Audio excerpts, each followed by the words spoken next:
আমাদের মাদ্রাসার যে নিজামগুলো আছে সেই নিজামগুলো মূল্যায়ন করা এবং এগুলো মান্য করার সাথে সাথে উস্তাদদের সাথে ভালো ব্যবহার করা এবং এর অর্জন করার জন্য যেই উসিলাগুলো আছে, যে বিষয়গুলো আছে, যে মাধ্যমগুলো আছে সেগুলো অর্জন করা। এর অর্জন করার জন্য টেবিল একটা মাধ্যম, কোরআন একটা মাধ্যম, কিতাব একটা মাধ্যম, কলম একটা মাধ্যম, খাতা একটা মাধ্যম। এগুলোকে সম্মান করা, এগুলো আজমতের সাথে দেখা।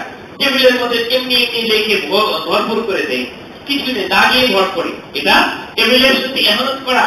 টেবিলের সম্মান হলো না।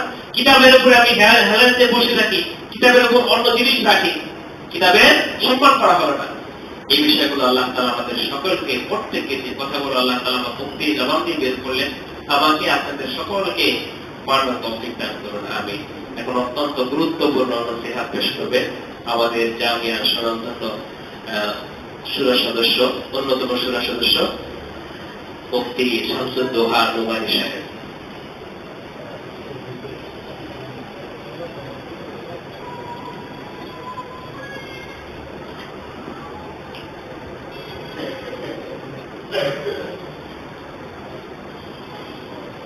نحمده ونصلي على رسوله الكريم أما بعد فأعوذ بالله من الشيطان الرجيم بسم الله الرحمن الرحيم